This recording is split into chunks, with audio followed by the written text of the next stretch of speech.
नमस्कार, yes news महाराष्ट्रामध्ये आपल्या सर्वांचे स्वागत। नांदणी येथील महादेवी हत्तीने अखेर गुजरातकडे रवाना। गावातून मिरवणूक काढून हत्तीनीला दिला अखेरचा निरोप। शिरोळ तालुक्यातील नांदणी येथील स्वस्ती श्री जिनसेन भट्टारक पट्टाचार्य महास्वामी मठातील महादेवी हत्तीनीला सर्वोच्च न्यायालयाच्या आदेशानंतर अखेर सोमवार दिनांक 28 जुलै रोजी गुजरातमधील जामनर येथील वनतारा येथे हलवण्यात आलं। सर्वोच्च न्यायालयाने मुंबई उच्च न्यायालयाचा आदेश कायम ठेवत मठाची याचिका फेटाळून लावल्याने महादेवी हत्तीनीला गुजरातला घेऊन जाणार म्हणून हजारो नागरिकांनी नांदणी मठाच्या परिसरात गर्दी केली होती। दरम्यान सर्वोच्च न्यायालयाने याचिका फेटाळल्याने मठाचे मठाधिपती जिनसेन भट्टारक पट्टाचार्य यांनी न्यायालयाचा निर्णय मान्य असल्याचे सांगत अधिक प्रतिक्रिया दिली नाही। हत्तीनीला जड अंतकरणाने डोळ्यातून अश्रू ढाळत महिला भगिनींसह नागरिकांनी निरोप दिला। मठाच्या वतीनं महादेवी हत्तीनीची विधिवत पूजन करण्यात आलं। यावेळी महाराजांनाही अश्रू अनावर झाले। त्यानंतर नांदणी गावातील प्रमुख मार्गावरून महादेवी हत्तीनीची शेवटची मिरवणूक काढण्यात आली। महादेवी हत्तीनीचा गेल्या 35 वर्षापासूनचा नांदणी मठाअंतर्गत असलेल्या गावकऱ्यांना लळा लागला आहे। त्यामुळे पुन्हा महादेवी दिसणार नाही म्हणून महिला भगिनी हत्तीनीचे दर्शन घेत होत्या। दरम्यान सर्वोच्च न्यायालयाने याचिका फेटाळल्याने मठाचे मठाधिपती जिनसेन भट्टारक पट्टाचार्य यांनी न्यायालयाचा निर्णय मान्य असल्याचे सांगत अधिक प्रतिक्रिया दिली नाही।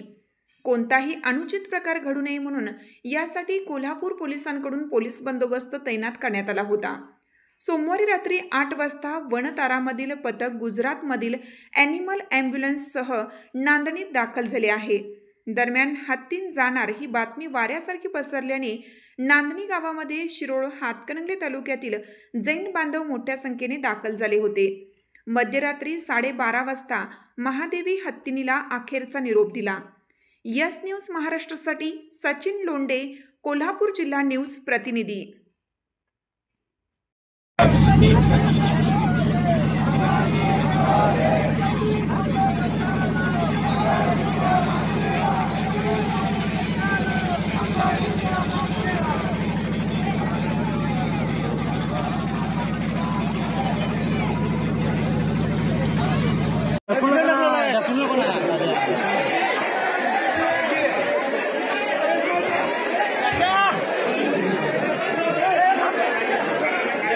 आपल्या सर्वांना हात जोडून विनंती आहे, कुठल्याही प्रकारचं संयम आपण सर्वांनी राखायचा आहे।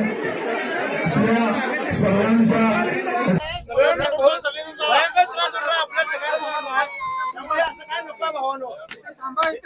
थांबा, हत्ती तिकडे पैस केलं तर तुम्ही कोण येऊ नका इथं थांबायचं।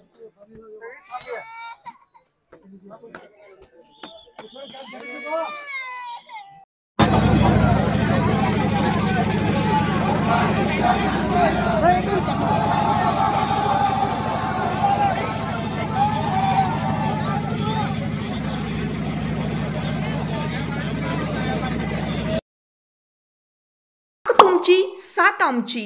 यस न्यूज महाराष्ट्र चॅनलला लाईक करा व सबस्क्राईब करायला विसरू नका।